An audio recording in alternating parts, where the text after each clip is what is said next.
हिवाळा सुरू झाला आहे म्हणजे ही भाजी घराघरामध्ये नक्की बनणार. ती आहे तुरीच्या ओल्या दाण्यांची भाजी.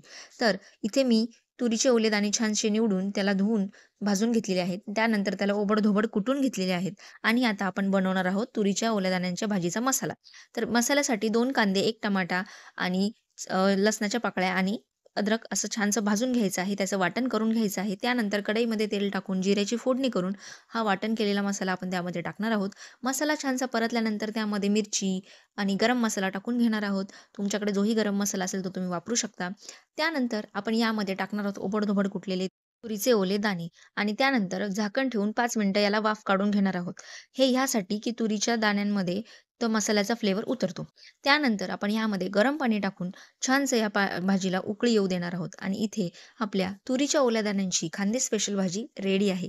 तर तुम्हीही नक्की बनवून बघा आणि माझ्या चॅनलला सबस्क्राईब करा, लाईक करा, शेअर करा.